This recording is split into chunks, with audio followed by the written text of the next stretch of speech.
अधिवेशन में सिरसा से बीजेपी सांसद सुनीता दुग्गल पहुंची। उन्होंने कहा कि कार्यकर्ताओं में बहुत उत्साहित है। अब की बार 400 पार की बात भी उन्होंने कही है और साथ ही पीएम मोदी को लेकर भी कहा कि देश विकास कर रहा है। मोदी सरकार ने गरीब, महिला, किसान, युवाओं के लिए लगातार काम किया है। सुनीता दुग्गल से विस्तार में खास बातचीत की है डेली 24 भारत के संवाददाता हिमांशु दुबे ने। बीजेपी का 2 दिवसीय अधिवेशन अब शुरू हो गया है। नेताओं के पहुंचने का सिलसिला लगातार जारी है। हमारे साथ बातचीत करने के लिए बीजेपी सांसद सुनीता दुग्गल जी। मैम, जिस तरीके से अधिवेशन की शुरुआत हो रही है, क्या कहेंगे? बीजेपी की क्या रणनीति है 2024 के चुनावों में, आप लोग किस तरह से देखते हैं? देखिए, बीजेपी की रणनीति स्पष्ट है। वो माननीय प्रधानमंत्री जी ने सबके सामने पहले ही रख दी है।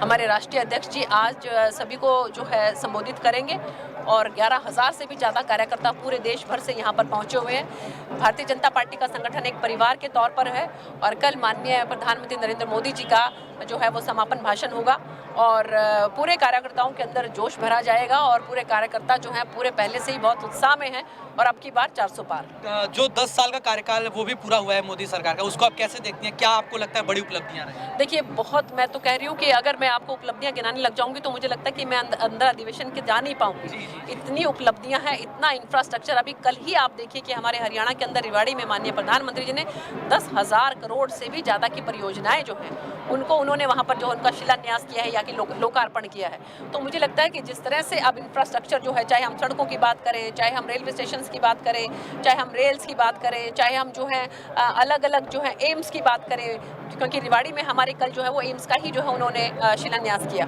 तो और एक और खास बात यह है कि माननीय प्रधानमंत्री जी ने जिस भी परियोजना का शिलान्यास किया उसका लोकार्पण भी उन्होंने स्वयं ही किया है। तो इसीलिए जो है कल भी उन्होंने हमें विश्वास दिलाया कि मैं ही आकर इसका लोकार्पण भी करूंगा। तो इतनी योजनाएं हैं और एक गरीब आदमी से लेकर और महिलाएं, किसान, जैसा कि वो कहते हैं हमारे प्रधानमंत्री जी की 4 ही जातियां हैं, एक गरीब है, एक किसान है, एक महिला है और एक युवा है। इन सबके सपनों को लेकर जिस तरह से उनको साकार करने के लिए माननीय प्रधानमंत्री जी दिन रात एक किए हुए हैं, तो सारी जनता उनके साथ है और अब की बार 400 पार। बस आखिरी सवाल में, जिस तरीके से आम आदमी पार्टी भी हरियाणा में चुनाव लड़ रही है, वो कह रही है कि इस बार सारी सीटों पर वो चुनाव जीतेगी और कांग्रेस भी है, तो आपको क्या लगता है कितना चुनौतीपूर्ण आप लोग? दूर दूर तक कहीं कोई विपक्ष नजर नहीं आता है वहाँ पर। और आप देखिए कि उनके आपस के अंदर कितना सिर्फ टोवल है, उनके आपस में किसी तरह की कोई यूनिटी नहीं है। हमारी भारतीय जनता पार्टी का संगठन इतना मजबूत है कि हम लोग बूथ से लेकर पन्ना प्रमुख तक पहुँच चुके हैं और हमारा कार्यकर्ता है वो ज़मीन के ऊपर बिल्कुल जो है लाव लश्कर के साथ तैयार है।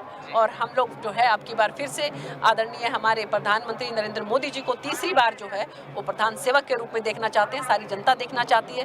तो माननीय मुख्यमंत्री मनोहर लाल जी के नेतृत्व में हरियाणा में और माननीय प्रधानमंत्री नरेंद्र मोदी जी के नेतृत्व में जो है वो हमारे दिल्ली के अंदर फिर से जो है वो केंद्र में सरकार बनेगी और इस बात का मुझे पूरा विश्वास है। धन्यवाद। तो देखिए, हमने बातचीत करी सुनीता दुग्गल जी से, जो हरियाणा से बीजेपी सांसद हैं, जिन्होंने साफ तौर पे कहा कि एक बार फिर से बीजेपी की सरकार बनेगी और चाहे देश की बात करें, हरियाणा में दोनों जगह जो है बीजेपी प्रचंड बहुमत से जीत कराने वाली है। वीडियो जर्नलिस्ट संदीप के साथ हिमांशु दुबे, डेली 24 भारत, दिल्ली।